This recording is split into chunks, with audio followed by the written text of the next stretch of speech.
साथियों, आज की वीडियो में हम लोग डिस्कस करेंगे विलियम वर्ड्सवर्थ की एक और मोस्ट इम्पॉर्टेंट पोइम जिसका नाम है सॉलिटरी रीपर। अगर हम सॉलिटरी रीपर की बात करें तो इसमें सॉलिटरी का मतलब होता है अकेला, एकांत, एकदम अकेली जगह, और रीपर का मतलब होता है फसल काटने वाली। यानी कि यहाँ पर ये लड़की आपको दिख रही होगी पिक में। तो इसमें विलियम वर्ड्सवर्थ स्कॉटलैंड के टूर पर जाते हैं, तभी रास्ते में क्या देखते हैं कि एक अकेली लड़की अपने खेतों में क्या कर रही होती है, फसल को काट रही होती है।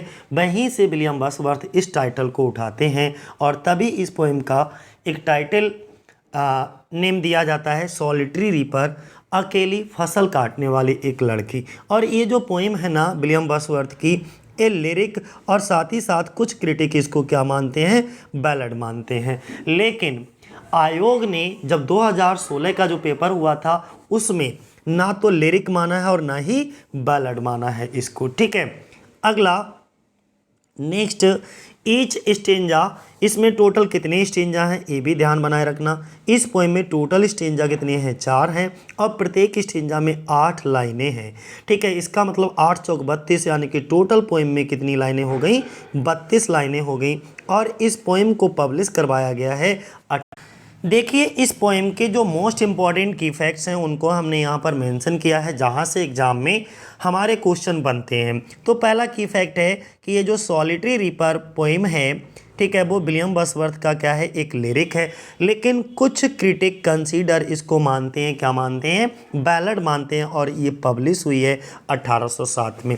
ये जो सॉलिटरी रीपर है, ठीक है, विलियम वर्ड्सवर्थ का क्या है, एक लिरिक है, गीत है, लेकिन कुछ आलोचक इसको क्या बैलड मानते हैं, और ये पब्लिश कब हुई, 1807 में प्रकाशित हुई। इसका दूसरा की पॉइंट है, poem seems to be more vision than a piece of imagination. इसका मीनिंग ये हुआ कि जो विलियम वर्ड्सवर्थ की एक कविता है वो कल्पना के टुकड़े, यानी कि जो इमेजिनेशन, पीस ऑफ इमेजिनेशन है, आज थोड़ा इमेजिनेशन आज कर लिया, थोड़ा कल कर लिया, इसी को हम पीस ऑफ इमेजिनेशन कहते हैं, से अधिक एक दृष्टि में प्रतीत होता है। यानी कि ये जो उन्होंने पीस ऑफ इमेजिनेशन, यानी कि आज थोड़ी बातें इमेजिन कर ली, कल कर ली, ऐसा नहीं। जब ये स्कॉटलैंड के टूर पर जा रहे थे और इन्होंने खेत में एक अकेली लड़की को, स्कॉटलैंड की लड़की को हाईलैंड पहाड़ियों में गीत गाते हुए सुना, तो एक बार में पूरा विजन इनके दिमाग में आ गया। यानी कि तो ये क्या है, फुल विजन था। ये कविता जो लिखी गई है वो फुल विजन में लिखी गई है, एक ही बार में। अगला नेक्स्ट क्या है, वर्ड्सवर्थ गेट्स एन आइडिया। और विलियम वर्ड्सवर्थ को ये आइडिया मिलता है, ये विचार कहाँ से आता है, कंपोजिंग दिस पोइम। इस कविता को कंपोजिंग करने का विचार भाई कहाँ से आता है, कब आता है, बेन मीन्स जब ही पासिस, वो गुजरते हैं, थ्रो मीन्स मेन से होकर के, फील्ड खेतों में से होकर के, बेयर ही सी जहाँ वो देखते हैं, अ हाईलैंड हिल गर्ल, एक हाईलैंड की पहाड़ियों पर एक लड़की को देखते हैं, वहाँ पर वो लड़की अकेली अपने खेतों में गा रही होती है। वहीं से इस कविता को लिखने का विचार विलियम वर्ड्सवर्थ के दिमाग में आता है। यानी कि विलियम वर्ड्सवर्थ को इस कविता को रचना करने का विचार तब आता है जब वह एक ऐसे क्षेत्र से, एक ऐसे खेत से होकर के गुजरता है जहाँ उसे एक पहाड़ी पर एक पहाड़ी लड़की दिखाई पड़ती है, एक गीत गाती हुई लड़की दिखाई देती है। और अगला, the girl is singing a song while reaping. और वो लड़की क्या कर रही थी, लड़की जो है गा रही थी, द गर्ल इज सिंगिंग, गा रही थी, प्रेजेंट कॉन्टिन्यूअस में, अ सॉन्ग, एक गीत गा रही थी, कब, व्हाइल रीपिंग। और साथ ही साथ वो क्या कर रही थी, अपनी फसल की कटाई भी कर रही थी। व्हाइल जब, रीपिंग काटते हुए, यानी कि अपनी फसल को काटते हुए वो हाईलैंड की गर्ल क्या कर रही थी, एक गीत गा रही थी। अगला की पॉइंट है, सी सीम्स, वो दिखती थी टू बी सिंगिंग। और जब विलियम वर्ड्सवर्थ ने उस लड़की को खेत में गीत गाते हुए सुना तो उन्हें उनकी लैंग्वेज समझ नहीं आई कि वो लड़की किस लैंग्वेज में उस गीत को गा रही है। तभी सी सीम्स, उसे दिखता है to be singing in Gaelic, यानी कि ऐसा लग रहा है जैसे वो एक गैलिक लैंग्वेज में गा रही हो। गैलिक का मतलब होता है एक ऐसी लैंग्वेज जो अस्पष्ट हो, अच्छे से समझ ना आए। इस पोएम में टोटल लाइनें कितनी हैं, ठीक है, 32 लाइनें हैं। स्टेंजा कितनी हैं, 4 स्टेंजा हैं। प्रत्येक स्टेंजा में कितनी लाइनें हैं, 8 लाइनें हैं। इसके बाद next, the poet is a Democrat, he believes in the equality of gender. और ये जो कवि है ना वो डेमोक्रेट में, प्रजातंत्र में बिलीव करता है। और किस में बिलीव? वह लैंगिक समानता यानी कि जेंडर इक्वलिटी में भी बिलीव करता है। He makes a simple Scottish मैडन the heroine of this poem. अगर इस पोइम के मेन कैरेक्टर की बात करें, हीरोइन की बात करें, नायिका की बात करें, तो वो कौन है? एक स्कॉटिश युवती है। यही स्कॉटिश मैडन, मैडन एक युवती है, ठीक है। कौन है? एक लड़की है। उसी को सेंट्रल फिगर मान करके विलियम वर्ड्सवर्थ ने इस कविता की रचना की है। This song of this girl, इस लड़की का जो गीत था, इज मोर थ्रिलिंग, ये बहुत ज़्यादा थ्रिलिंग था। थ्रिलिंग का मतलब होता है रोमांचकारी, और इतना ज़्यादा रोमांचकारी था than date of a nightingale or cuckoo, यानी कि वहाँ पर जो नाइटिंगल एक पक्षी होता है और कुकू भी क्या है? एक पक्षी का नाम है। तो यहाँ पर ये बोलते हैं कि इस लड़की का गीत उस नाइटिंगल और उस कुक्कू यानी कि कोकिला और कोयल के गीत से भी अधिक ज़्यादा थ्रिलिंग था, रोमांचकारी था। थ्रिलिंग का मतलब रोमांचकारी। The music of this poem, इस पोइम का music has a magical haunting equality. इसका मीनिंग ये हुआ कि इस कविता में जो संगीत है वो एक हाउंटिंग क्वालिटी का है। हाउंटिंग क्वालिटी का मतलब ये है, इसमें थोड़ा सा डरावना टाइप का संगीत नहीं है, जादुई भूतिया वाला संगीत दिया गया है, ऐसा लगता है। अब किसमें? जो वो लड़की गीत गा रही थी उसमें इतनी, उसकी आवाज़ में इतना दर्द था कि जैसे कि वो कोई बहुत दुखी गीत गा रही हो। इट सीम्स, ऐसा लगता था, डेट की she singing a sad song of natural sorrow. और वो जो सैड सॉन्ग गा रही है वो किस पे हो सकता है?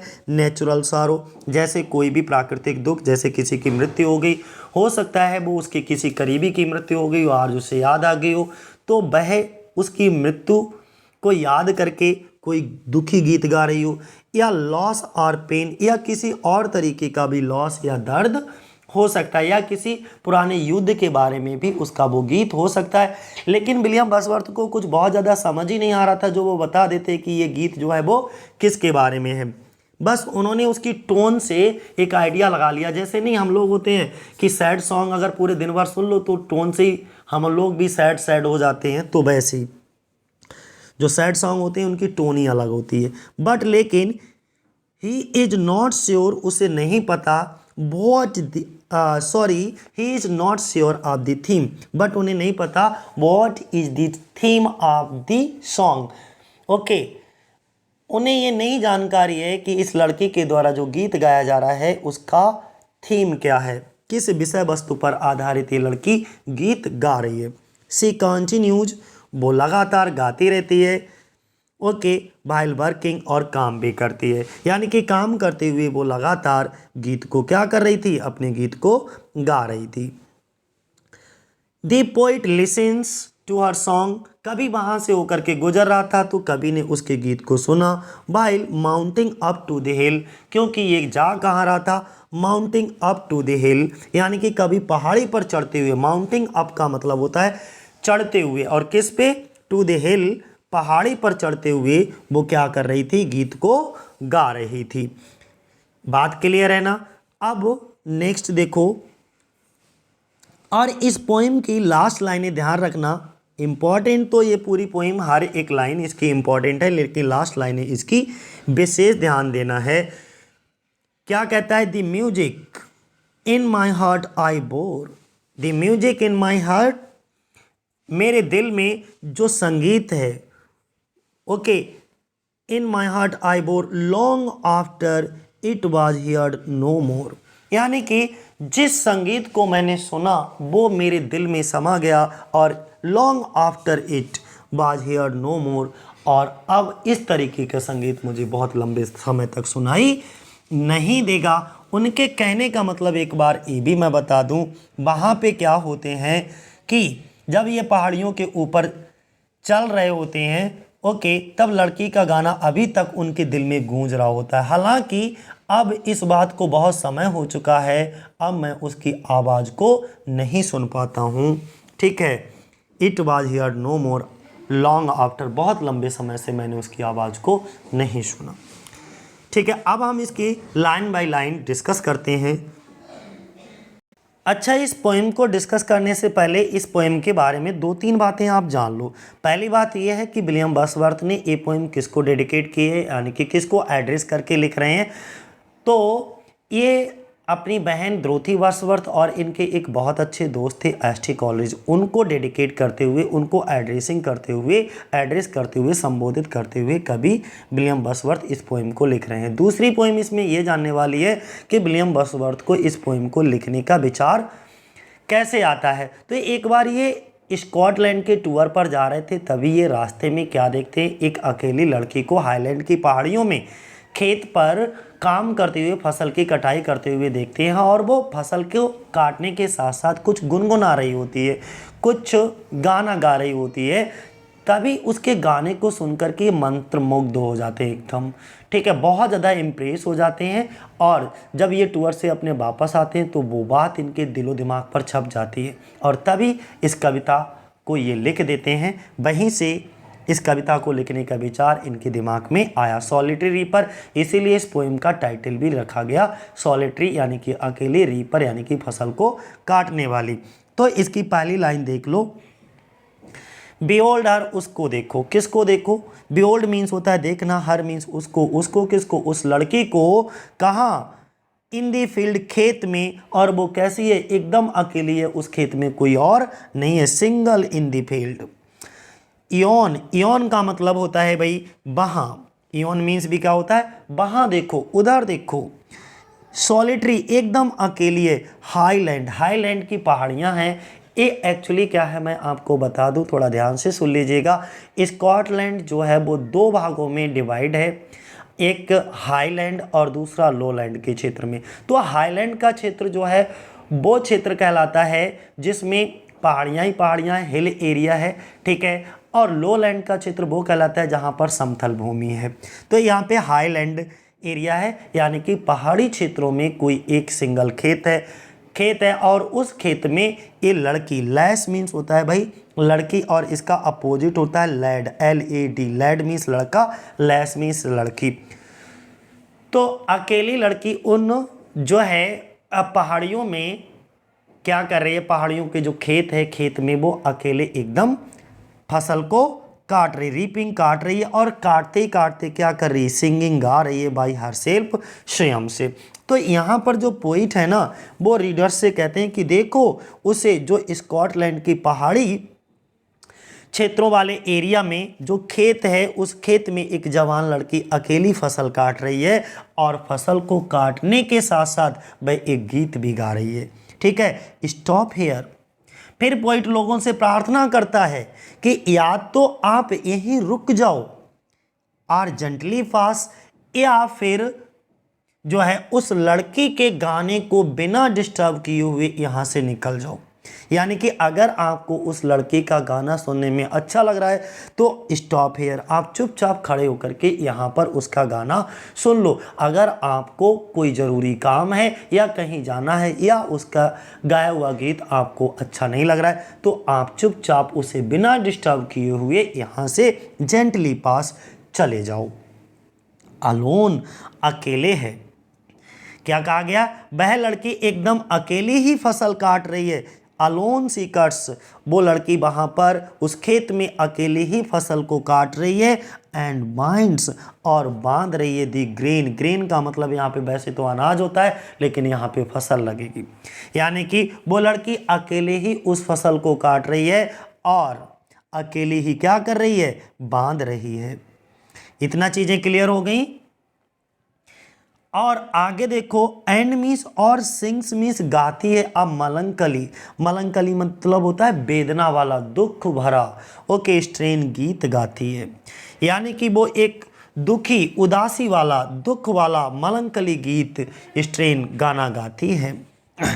ओ लिसन, सुनो, for the bell. Bell means होता है घाटी। बेल मीन्स क्या होता है? घाटी। और प्रोफाउंड का मतलब होता है कि गहरी, प्रोफाउंड गहरी, ये जो घाटी है ना वो बहुत गहरी है, जिसमें जो हाईलैंड की लड़की है वो गीत गा रही है, तो उसकी जो गीत की आवाज़ है वो गूंज रही है उस गहरी घाटी में। इज ओवरफ्लोइंग हो रही है, क्या ओवरफ्लो हो रहा है? विद द साउंड, उसका साउंड, उसकी आवाज़ ओवरफ्लो हो रही है। इतना क्लियर है? देखो यहाँ पे ये सॉलिटरी रीपर है, सॉलिटरी गर्ल है जो अकेले खेत में बैठी हुई है और अकेले ही वो क्या कर रही है कि फसल को अपनी बांध रही है, गा भी रही है साथ ही साथ में और फसल को बांध भी रही है। बात यहाँ तक पहला पैराग्राफ मुझे लग रहा है क्लियर हो रहा होगा। यहाँ पे क्या कहा गया मैं फिर से रिपीट कर देता हूँ। अकेली फसल को काट रही है, उन्हें बांध भी रही है और एक दुख भरा गीत भी साथ साथ में गा रही है। पोइट यहाँ पर सिर्फ पढ़ने वालों से एक बात कहता है, सुनो ये जो गहरी घाटियाँ हैं ना, डीप प्रोफाउंड है ना, वेल प्रोफाउंड है, इन घाटियों में भी इस लड़की की आवाज़ बहती हुई निकल रही है, यानी कि गूंज रही है। बात क्लियर हो गई? तो एक बार तेजी से हमारे साथ बोल लो कि उस सामने वाले खेत में विलियम बसवर्थ निकल के जा रहे हैं। इनकी नज़र कहाँ? सामने वाले खेत में पड़ती है। वहाँ कौन दिखता है? अकेली उस पहाड़ी लड़की को देखो, वह फसल काटती हुई कोई गीत गा रही है। क्या हम यहाँ रुकें या उसके गीत को सुने या यहाँ से निकल जाएं? ये सब दिमाग में है, ठीक है। अकेली ही ये अनाज को काट रही है और उन्हें बांध भी रही है और साथ ही साथ क्या कर रही है? एक दुख भरा गीत भी गा रही है, ठीक है। और ये भी सुनो कि संपूर्ण घाटी में उसके गीत की मधुरता जो है वो गूंज रही है। आगे देखो भाई, यहाँ से आप जो है इसके डिफ़िकल्ट वर्ड भी देख सकते हो। ये हमने यहाँ पर इसके डिफ़िकल्ट वर्ड लिख दिए हैं, ठीक है। तो चलो शुरुआत करते हैं नेक्स्ट अगला पैराग्राफ। अब ये नाइटिंगल वर्ड आ जाता है तो हम क्यों कंफ्यूज हो जाते हैं, ज़रा ध्यान से सुनिएगा। इसलिए कंफ्यूज हो जाते हैं, वहाँ पर मान लीजिए अगर कहीं पर नाइटिंगल ऑप्शन में भी नाइटिंगल लिख रखा है तो हम तुरंत कह देंगे यार ये तो नाइटिंगल से लिया गया है, लेकिन ऐसा नहीं है, ठीक है। और एक चीज़ ध्यान रखना, ये भी पूछा जाता है कि सॉलिटरी रीपर में दो पक्षियों के नाम, दो सिंगिंग बर्ड के नाम दिए गए कौन कौन से? तो एक तो नाइटिंगल, दूसरा कुक्कू। एक नाइटिंगल और दूसरी कौन सी बर्ड है? कुक्कू, ठीक है। तो ये तो बेसिक क्वेश्चन हो गए। अब आगे देखो, अब स्टेंजा नंबर सेकंड देख लो क्या कहता है। नो नाइटिंगल डिड एवर चाउंट, यानी कि किसी भी नाइटिंगल, नाइटिंगल क्या है? एक सिंगल वर्ड है। डिड एवर चाउंट यानी कि कभी नहीं गाया होगा। मोर वेलकम, इतना स्वागत वाला। नोट मीन्स गीत, किसके लिए? टू वेरी, थके हुए। बैंड्स का मतलब, बैंड ऑफ ट्रैवलर का मतलब होता है, बैंड्स मीन्स समूह, ऑफ ट्रैवलर्स यात्रियों के समूह के लिए। इन मीन्स में, सम मीन्स कुछ, सैडी मीन्स छायादार, हाउंट मीन्स स्थान या जगह या अड्डा, ओके। अमंग बीच में, अरेबियन सैंड्स, अरेबियन अरेबिया के, सैंड्स मीन्स रेगिस्तान, ठीक है। तो अब देखो पहले इतनी लाइनों का मीनिंग समझ लो अच्छे से कि आखिर क्या कहा गया है। अरब के रेगिस्तान में जो हारे थके यात्री होते हैं ना, वे आराम करने के लिए कुछ छायादार, आराम करने के लिए कुछ छायादार अड्डों पर रुकते हैं और वहीं पर आकर के नाइटिंगल का गीत सुनते हैं। नाइटिंगल अपने गाने को गाकर सभी यात्रियों का क्या करती है? स्वागत करती है। जितने भी थके यात्री वहाँ पर आते हैं, नाइटिंगल अपने गाने से उन यात्रियों का स्वागत करती है। उस जवान लड़की के गाने ने नाइटिंगल के गाने को भी पीछे छोड़ दिया है, यानी कि नाइटिंगल का गाना भी अब फीका लगने लगा है, वो उतना अच्छा नहीं है। उतनी सुरीली आवाज़ नाइटिंगल के गाने की, गीत की नहीं है जितनी सुरीली आवाज़ वो जो हाईलैंड की पहाड़ियों में जो अकेली खेत में लड़की गीत गा रही है, जितना सुरीली आवाज़, जितना सुरीला गीत उसका है। आगे देखो, यानी कि और नाइटिंगल का गाना उस लड़की के गाने के सामने क्या लगने लगा? एकदम फीका लगने लगा है। यानी कि नाइटिंगल का गाना अब उतना अच्छा नहीं लगता जितना उस लड़की का गाना सुनने में लग रहा है। इतनी रोमांटिक आवाज़ विलियम बसवर्थ ने इससे पहले कभी नहीं सुनी। वो कहते हैं among Arabian saints, a voice, एक आवाज़, सो थ्रिलिंग, यानी कि इतनी ज़्यादा रोमांचित आवाज़ थी। थ्रिलिंग का मतलब होता है रोमांचित। नेवर वाज हियर्ड, कभी नहीं सुनी गई। बाय हिम, किसके द्वारा? लेखक के द्वारा। यानी कि फिर से वो कहता है इतनी रोमांटिक, इतनी रोमांचक आवाज़ पहले कभी नहीं सुनी गई। यहाँ तक कि वो ये भी कहते हैं इन स्प्रिंग टाइम, जो बसंत ऋतु का समय होता है उस समय फ्रॉम द कुक्कू बर्ड, जो कुक्कू बर्ड होती है का गाना भी उतना खूबसूरत नहीं होता है जितना खूबसूरत इस लड़की का है। और आगे कहते in the spring time from the cuckoo bird क्या करता है? ब्रेकिंग, तोड़ देता है the silence of the seas, जो समुद्र की खामोशियों को भी तोड़ देता है। अमंग द फारदेस्ट, अमंग बीच में, द फारदेस्ट हैब्रिडीज, यहाँ पे फारदेस्ट का मतलब होता है बहुत दूर, सबसे दूर, और हैब्रिडीज क्या होता है? पहाड़ियों के समूह को कहा जाता है। पहाड़ियों के समूह को क्या बोला जाता है? हैब्रिडीज। यानी कि वो कहते हैं कि जो स्कॉटलैंड के तट पर उत्तर पश्चिम के जो द्वीप हैं हैब्रिडीज के, उनके समूह के बीच जो समुद्र है उन सब की खामोशी को भी, समुद्र की खामोशी को भी तोड़ देता है। यानी कि कुक्कू बर्ड के गाने से भी उस लड़की का गाना अधिक अच्छा है, अधिक सुरीला है। बात क्लियर हो गई? ये बात कही गई है। हैब्रिडीज हम पहले ही बता चुके हैं, स्कॉटलैंड में क्या है? एक द्वीप समूह का नाम है। और फारदेश का मतलब सबसे अधिक दूर। स्प्रिंग का मतलब बता ही चुका हूँ, क्या होता है? बसंत। सैडी छायादार, हाउंट अड्डा या बसेरा के लिए बोलते हैं। और सैंड्स रेगिस्तान होता है। थ्रिलिंग चीज़ें क्या होती हैं? बहुत रोमांचक चीज़ें हो, उन्हें हम थ्रिलिंग कहते हैं। बैंड कोई भी चीज़ हो, समूह या टोली के लिए बोला जाता है। और बेरी का मतलब होता है थका हुआ। ठीक है। चाउंट मीन्स गाना। नाइटिंगल तुम्हें पता ही है क्या होता है? एक सिंगिंग बर्ड है। अब अगला पैराग्राफ देखो, नेक्स्ट थर्ड स्टेंजा क्या कहता है? Will no one tell me what she sings. Will no one tell me, क्या कोई मुझे बताएगा, क्या कोई मुझे बताएगा कि वह क्या गा रही है? आगे परहैप्स, शायद, द प्लेंटिव नंबर्स फ्लो, शायद कोई प्लेंटिव नंबर्स फ्लो। प्लेंटिव का मतलब होता है दुखी, नंबर्स का मतलब होता है गाना। अगर नंबर होता तो इसका मतलब होता है संख्या, और नंबर्स का मतलब होता है यहाँ पे गाना। यानी कि प्लेंटिव्स नंबर फ्लो, प्लेंटिव का मैंने क्या बताया? दुखी, नंबर्स का मतलब गाना।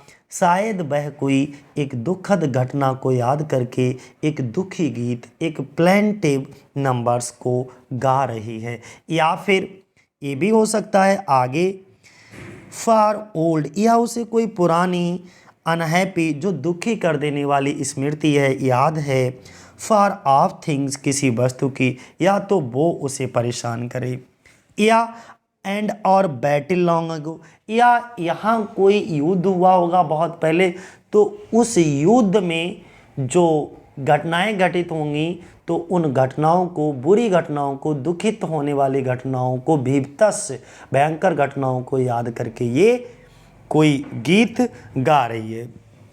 तो इसका मतलब क्या हुआ कि ये जो लड़की है ना वो एक दुखद गीत गा रही है। क्यों गा रही है? क्योंकि उसे निश्चित ही कोई ना कोई, उसकी टोन से ही विलियम वर्ड्सवर्थ को लग रहा था कि ये लड़की कोई दुखद गीत, सैड सॉन्ग गा रही है।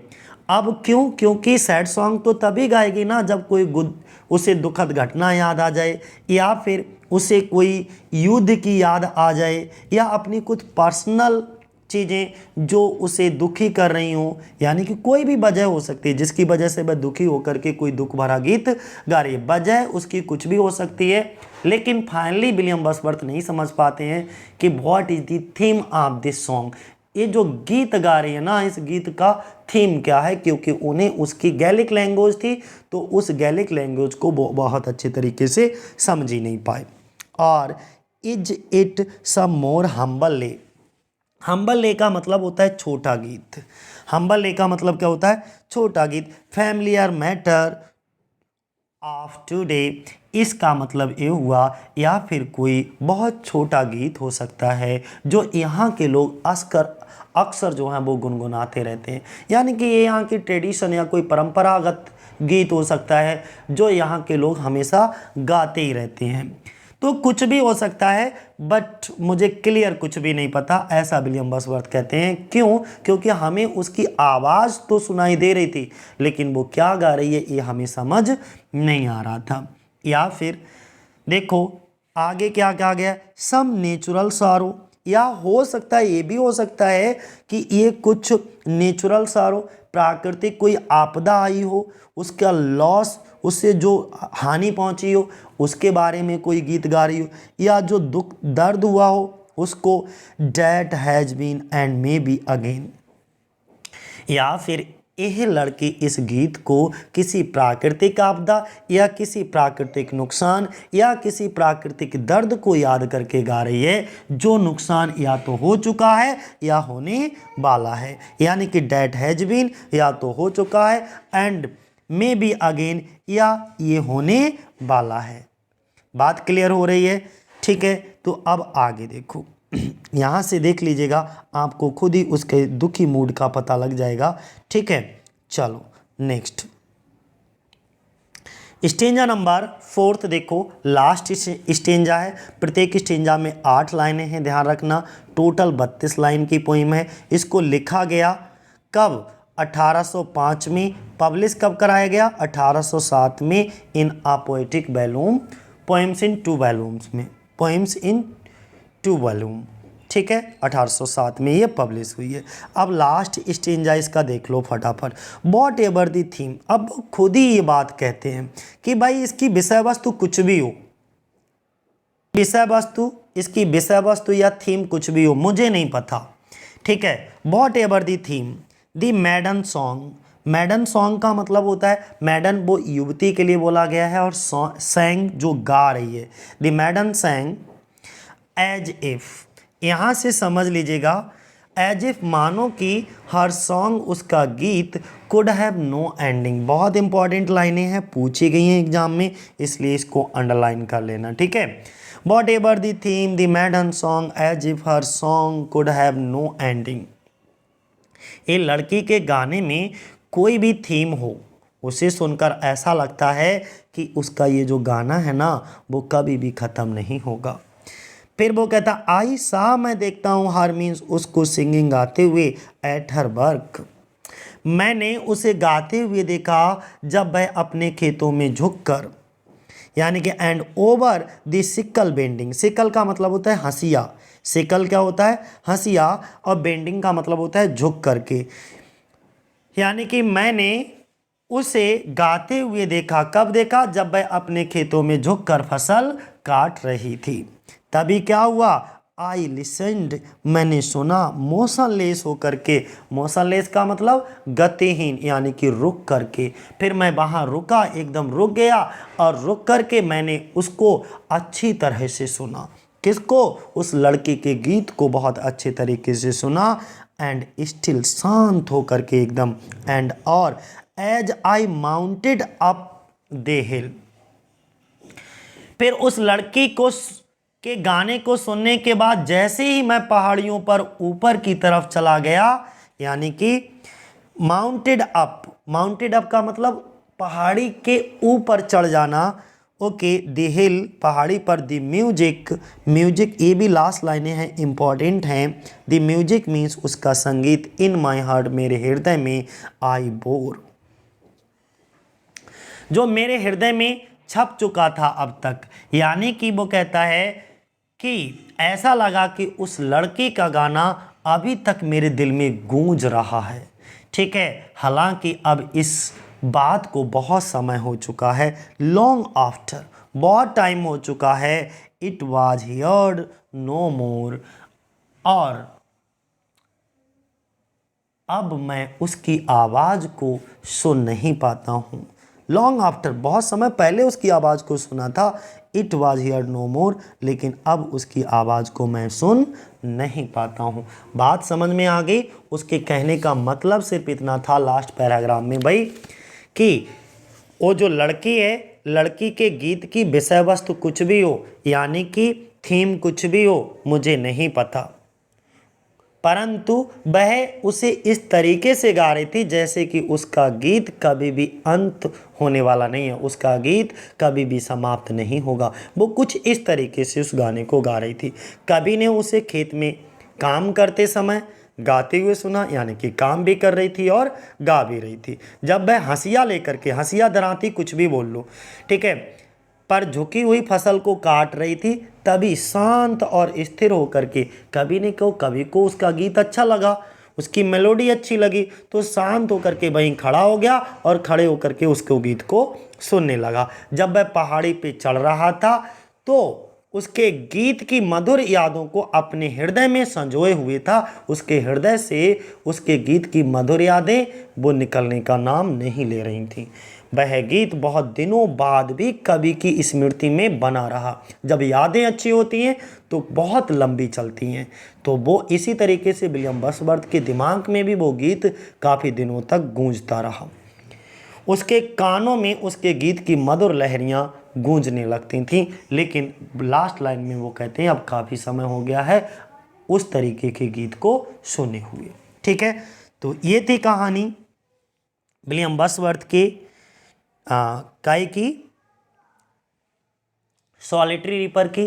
तो आगे जो नेक्स्ट पोइम हम लोग डिस्कस करेंगे वो भी कोई एक अच्छी ही पोइम होगी। आज के लिए इतना ही। जय हिंद, जय भारत साथियों।